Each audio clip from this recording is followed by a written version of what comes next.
Bulletin में सबसे पहले बात करते हैं मौसम की। लाहौर के मुख्तलिफ इलाकों में वक्फे वक्फे से तेज़ बारिश हो रही है।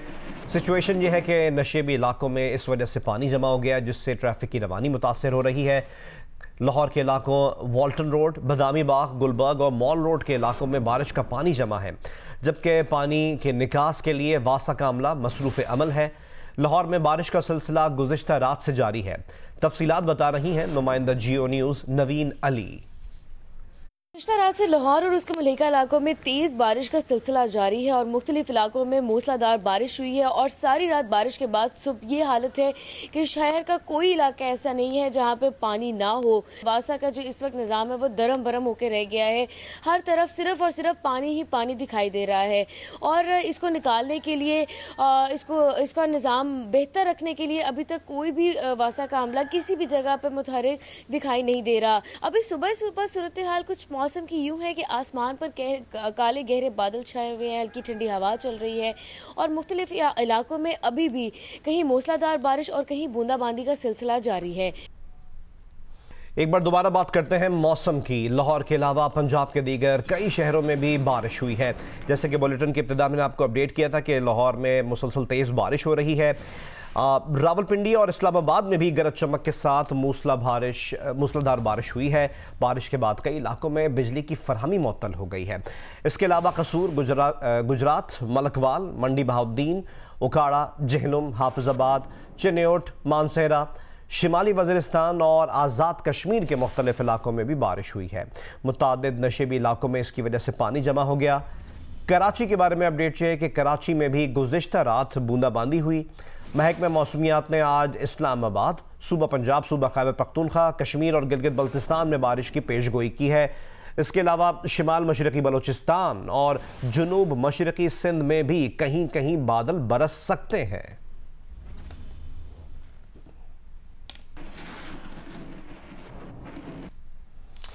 आज़ाद कश्मीर, सूबा खैबर पख्तूनख्वा और सूबा पंजाब के मुख्तलिफ अजला में वक्फे वक्फे से बारिश जारी है। मज़ीद तफसीलात बता रहे हैं शिमाली वज़ीरिस्तान से मलिक हबीब, गुजरावाला से उस्मान खलील, सरगोदा से मलिक असगर, गुजरात से रियाज रासिख और हाफिजाबाद से सैयद ज़मीर। जी, गुजरावाला और इसके गिरदोनों में गुज़िश्ता रात से बारिश का सिलसिला वक्फे वक्फे से जारी है। बारिश के बाद यहाँ का मौसम काफ़ी खुशगवार हो चुका है। जी, सरगोदा शहर और उसके गिरदोनवा के इलाकों में गुज़िश्ता रात से शुरू होने वाली बारिश का सिलसिला अब भी वक्फे वक्फे से जारी है। बारिश की वजह से जहाँ गर्मी और हुम्स का जोर टूट गया है, वहीं नशेबी इलाकों में पानी जमा हो जाने से शहरियों को शदीद मुश्किलात का सामना करना पड़ रहा है। शदीद बारिश की वजह से जो सरगोदा के 17 से ज़ायद बिजली के फीडर भी ट्रिप कर गए हैं। वापडा फेस्को हुकाम का कहना है कि जो ही बारिश का सिलसिला ये बंद होता है, उसके बाद बिजली की मुरम्मत का काम शुरू कर दिया जाएगा। शहर में अब भी वक्फे वक्फे से बारिश का सिलसिला जारी है, अगरचे इससे गर्मी और हम्स का जोर टूट गया है।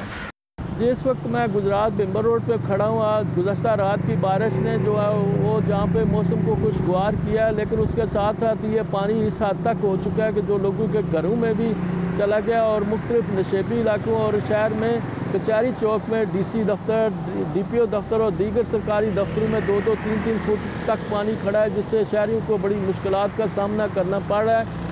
और महकमा मौसमियात का कहना है कि आइंदा चंद रोज़ तक भी बारिश होने का इम्कान है। जी, हाफिजाबाद शहर में गुज़श्ता कई घंटों से वक्फे वक्फे के साथ बारिश का सिलसिला जारी है। इस बारिश की वजह से मौसम नहायत ही ठंडा, खुशगवार और सुहाना हो चुका है।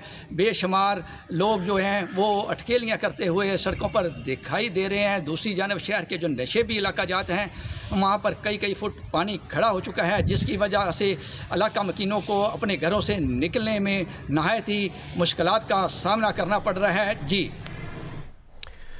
और अब आपको बताएं कि लाहौर के इलाके हरबंसपुरा में मकान की छत गिरने से 4 अफराद जाँ बहक और ख़वातीन समेत 5 अफराद ज़ख्मी हो गए।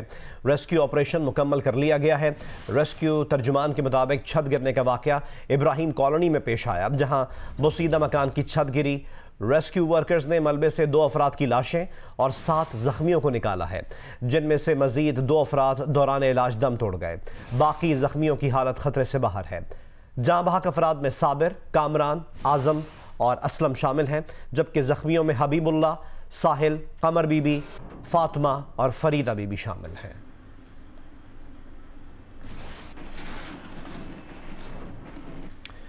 शेखुपुरा में मुरीद के रोड पर मकान की छत गिर गई।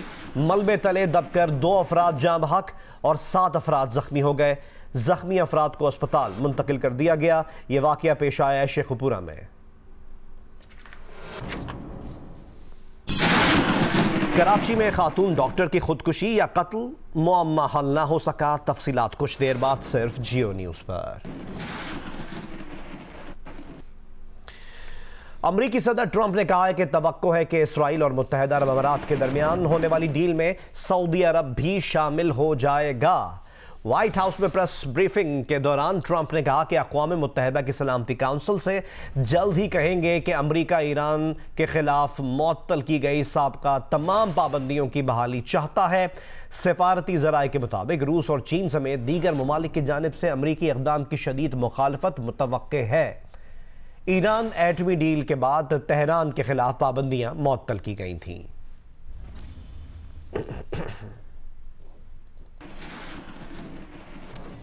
इससे पहले सऊदी अरब ने फ़लस्तीनियों से बैनुल अक़वामी अमन मुआहिदा करने तक इसराइल को तस्लीम करने से इनकार कर दिया था। सऊदी वज़ीर ख़ारजा फैसल बिन फरहान ने कहा था कि इसराइल की यहूदी आबादकारियों की यकतरफा कार्रवाइयाँ अमन की राह में रुकावट हैं। उन्होंने कहा कि सऊदी अरब ने इसराइल से ताल्लुकात की राह हमवार करने के लिए 2002 में अरब अमन मुआहिदा की शुरुआत की थी, लेकिन अब फ़लस्तीन अमन मुआहिदा होने तक इसराइल से सफारती ताल्लुकात की कोई राह नहीं निकल सकती।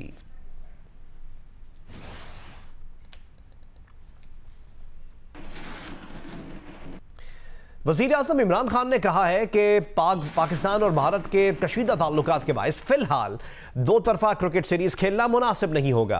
बरतानवी चैनल स्काई स्पोर्ट्स को इंटरव्यू में कहा कि भारत में जिस तरह की हुकूमत है और जैसे कशीदा हालात हैं, उनमें क्रिकेट खेलना एक खौफनाक बात होगी।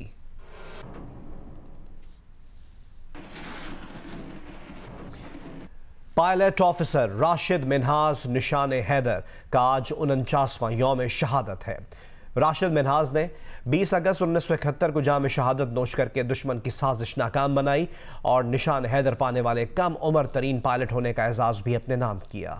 कराची के इलाके डिफेंस में खातून डॉक्टर का कत्ल या खुदकुशी, इस वाक़े का मुकदमा अब तक दर्ज नहीं किया जा सका। पुलिस के मुताबिक मौत से पहले खातून डॉक्टर की अपने वालिद से तल्ख कलामी हुई थी। इब्तदाई पोस्टमार्टम रिपोर्ट के मुताबिक 9mm पिस्टल से गोली करीब से चलाई गई। मैगजीन में 3 गोलियां थीं, जिनमें से एक चली। मुबैना खुदकुशी में इस्तेमाल होने वाले असलहा तहवील में ले लिया गया है, जिसके मुतालिक मालूमात ली जा रही हैं। अहले खाना का कहना है कि असलहा उनका नहीं, डॉक्टर के दोस्तों से भी मालूमात ली जा रही हैं। मोबाइल फ़ोन का डाटा भी लिया जाएगा।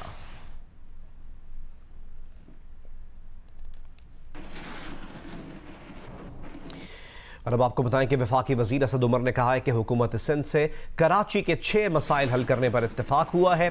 पानी की फराहमी और निकास, नालों की सफाई, सड़कों की मरम्मत और ट्रांसपोर्ट के मसाइल मिलकर हल किए जाएंगे। हैदराबाद में बिजली की तवील बंदिश मामूल बन चुकी है। हेस्को के खिलाफ शहरी सरापा एहतजाज है, लेकिन उनकी सुनने वाला कोई नहीं। हमें रिपोर्ट कर रहे हैं नुमाइंदा जियो न्यूज़ हामिद शेख। हैदराबाद में बिजली की तवील बंदिश ने शहरियों के मामूलात को बुरी तरह मुतासिर कर रखा है। चोरी और लाइन लॉसेस के नाम पर शहर के मुख्तलिफ इलाकों में 10 से 12 घंटे की लोड शेडिंग ने शहरियों की जिंदगी अजीरन बना रखी है। शहरियों के साथ अब खवातीन भी सड़कों पर सरापा एहतजाज हैं, जबकि ट्रांसफार्मर जलने की सूरत में ट्रांसफार्मर का कई दिनों तक मरम्मत न करना हेस्को ने मामूल बना लिया है। पूरा दिन हो जाता है लाइट के लिए, अब कमाए अपने लाइटों के पीछे भागे। पानी नहीं है, पानी लाइट आती तो पानी नहीं आता। लोड शेडिंग तो बेड़ा गर्क किया हुआ, कुंडों वालों ने बेड़ा गर्क किया हुआ, एसी ने बेड़ा गर्क किया है। एसी और कुंडे हट जाए ना तो कुछ लाइट नहीं जाएगी बेटा। हुक्मरान जमात या मुंतखब नुमाइंदों के इलाकों में लोड शेडिंग क्यों नहीं? शहरियों का शिकवा अपनी जगह, लेकिन हेस्को हुक्काम ये बताने से कासिर हैं कि माहाना अरबों रुपए के बिल्स अदा करने वाले शहरी बिजली से क्यों महरूम रहे। हम एक सारिफ के लिए अलग से फीडर तो नहीं बना सकते ना। जहाँ पे चोरी ज्यादा है, लॉसेस है, रिकवरी कम है, तो वहाँ पे उस तनासब से जो है लोड शेडिंग होती है। शहरियों का वजीर आजम इमरान खान से मुतालबा है कि हैदराबाद के शहरी इलाकों में हेस्को की लोड शेडिंग का नोटिस लिया जाए, वरना शहर में अमन व अमान की सूरत हाल खराब हो सकती है। कैमरामैन काजी शकील के साथ Hamid Sheikh, Geo news, Hyderabad. IG police Khyber Pakhtunkhwa Sanaullah Basi ने कहा है कि मुहर्रम उल हराम के दौरान अमन व अमान बरकरार रखने के लिए सिक्योरिटी के इंतजामात मुकम्मल हैं। सूबे के 7 अजला को इंतहाई हसास और 7 को हसास करार दिया गया है। वो जियो न्यूज़ के नुमाइंदे रसूल दावड़ से खुसूसी बातचीत कर रहे थे। मुहर्रम के लिए हमारी जितनी भी प्रिपरेशन है वो तकरीबन कंप्लीट हो चुकी है। थ्रेड के हिसाब से 7 अजला को सुपर सेंसिटिव डिक्लेयर किया है और 7 अजला को सेंसिटिव डिक्लेयर किया है, बाकी नॉर्मल हैं। मेनली जो सेंसिटिव इलाके हैं वो कोहाट का इलाका है, कोहाट रीजन का, और DI खान रीजन का। बाकी हमारी टोटल डिप्लॉयमेंट है पुलिस की, जो स्टेटिक डिप्लॉयमेंट है वो 35,000 के करीब है। बाकी रिजर्व्स हैं। FC के साथ भी कोऑर्डिनेशन किया हुआ है, आर्मी के साथ भी कोऑर्डिनेशन किया हुआ है, वो भी हमारी हेल्प को आएंगे। अगर वो जॉइंटली कोशिश कोई कर रहे हैं तो हम भी इंशाल्लाह कौम की सिनर्जी के साथ, सारे स्टेक होल्डरों की सिनर्जी के साथ, ऑल एलिमेंट्स ऑफ पावर के साथ मिलके इंशाल्लाह हम इस थ्रेट को भी डिफीट दे देंगे इंशाल्लाह। और हम बिल्कुल हमारी तैयारी पूरी है। साबिक वजीर खजाना मिफ्ता इस्माइल ने कहा है कि तहरीक इंसाफ की 2 साल की कारकर्दगी देखकर उम्मीद नहीं कि आगे मुआशी सूरत हाल बेहतर होगी। 21 महीने बाद पहली बार टैक्स वसूली का हदफ हासिल किया है। ये बात उन्होंने प्रोग्राम आज शाहजेब खानजादा के साथ में गुफ्तगू करते हुए कही। 2 साल के अंदर जो इनका कारनामा मैंने देखा है, मुझे कोई उम्मीद नहीं आती। मुझे सितंबर अक्टूबर में देखें, सितंबर के अंदर मुझे ऐसा लगता है कि जब $60 बिलियन रुपए का सर्कुलर डेट होगा तो ये जागेंगे और ये प्राइस बढ़ाएंगे। ठीक है, जब एक मरतबा प्राइस बढ़ाएगी एक और मसला आएगा। सितंबर अक्टूबर में कभी ना कभी इनको डॉलर्स की ज़रूरत पड़ेगी। ख़ास तौर पर थोड़ी सी इकोनॉमी चली तो इंपोर्ट बढ़ेगा, अगर इंपोर्ट बढ़ेगा तो इनको डॉलर्स की ज़रूरत पड़ेगी। IMF के पास जाना पड़ेगा। अब वो भी अगेन देखें ना, IMF के पास जाएंगे तो IMF बोलेगा अच्छा हमको टैक्स का प्लान बताओ, हमको ये बताओ कि तुम एक्सपेंडिचर्स क्या कर रहे हो। इन्होंने क्या किया, इन्होंने सारे डेवलपमेंट एक्सपेंडिचर्स बंद कर दिए। जुलाई के अंदर अगर इन्होंने पहली मरतबा 24 महीनों के बाद FBR ने अपना टारगेट मीट किया, मैं तो खुश हूँ इस बात पे। बड़ा अच्छा होता कि आज फूड इन्फ्लेशन कम होता तो सारे गरीब लोग बेटर ऑफ होते। मैं लेकिन फिर भी खुश हूँ कि चलो एहसास प्रोग्राम इन्होंने किया है। गिलगित बल्तिस्तान में फितरत की रानाइयों से भरपूर बेशुमार सयाहती मकामात मौजूद हैं। इस वक्त रानी राकापोशी के दामन में ऐसे ही खूबसूरत मकाम के बारे में बता रहे हैं जियो न्यूज़ के नुमाइंदे सादत अली मुजाहिद। जी, मैं इस वक्त राकापोशी के दामन में यहाँ पिसन वैली का इंतहाई ऊंचाई पर वाक़या मकाम बिकिचुम गुटुम में मौजूद हूँ। ये सतह समंदर से 8,500 फुट की बुलंदी पर वाक़या है। यहाँ पर एक बहुत बड़ा क्रिकेट ग्राउंड भी है। यहाँ पर जो मुकामी नौजवान हैं पिसन और साथ में जो मिनापिन वैली है, उसके अलावा निगर के मुख्तलिफ़ इलाकों से यहाँ नौजवान क्रिकेट खेलने के लिए आते हैं। उसके अलावा चूँकि ये अभी तक सयाहों की नज़रों से ओझल है और यहाँ पर रास्ता भी खासा दुश्वार गुजार है। यहाँ अब तक सड़क की हालत बेहतर बनाकर किचुम गुटुम को दिलकश सियाहती मुकाम बनाया जा सकता है। जंग ग्रुप और जियो के editor in chief Mir Shakilur Rahman की गिरफ्तारी के खिलाफ मुल्क के मुख्तलिफ शहरों में एहतजाज का सिलसिला जारी रहा। कराची में जंग बिल्डिंग के सामने एहतजाज किया गया। एहतजाज में इंटरनेशनल पीस ऑर्गेनाइजेशन के जावेद यूसुफ और नासिर सैमुअल ने शिरकत की। जावेद यूसुफ ने कहा कि अंधेरा रास्ता रोशन करने वालों के लिए हमेशा मुश्किलात आती हैं। नासिर सैमुअल ने मुजाहिरीन से खिताब में कहा कि मसीही बिरादरी ने हमेशा सच और हक की हिमायत की है। मीर शकीलुर रहमान की गिरफ्तारी आज़ादी सहाफत पर हमला है। मुजाहिरीन से सीनियर सहाफ़ी शकील यामीन कांगा, राना यूसुफ, सईदुद्दीन पाशा, दारा असफर समेत दीगर ने भी खिताब किया। रावलपिंडी में जंग बिल्डिंग के बाहर एहतजाज किया गया। एहतजाज में सीनियर सहाफ़ी और सिविल सोसाइटी के नुमाइंदों ने शिरकत की।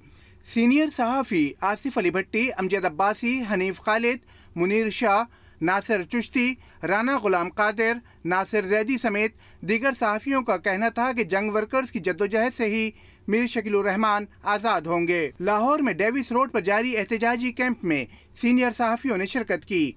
उनका कहना था कि कई माह गुजरने के बावजूद मीर शकीलुर रहमान पर कोई इल्ज़ाम साबित नहीं किया जा सका।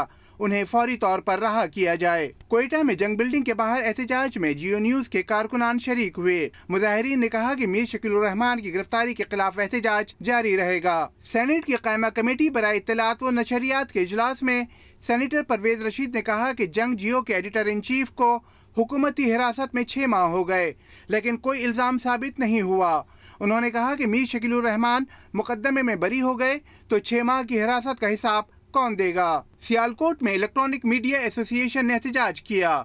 मुजाहरे में नून लीग और सिविल सोसाइटी के कारकुनान ने भी शिरकत की। सदर इलेक्ट्रॉनिक मीडिया एसोसिएशन मुबीन कमर मलिक ने कहा कि मीर शकीलुर रहमान की गिरफ्तारी आज़ादी सहाफ़त का गला घोंटने के मुतरादिफ है। मुस्लिम लीग नून के रहनुमा फारूक घुम्मन ने मीर शकीलुर रहमान की गिरफ्तारी की शदीद मजम्मत की। मीरपुर खास में प्रेस क्लब के सामने पीपल्स पार्टी ने मुजाहरा किया।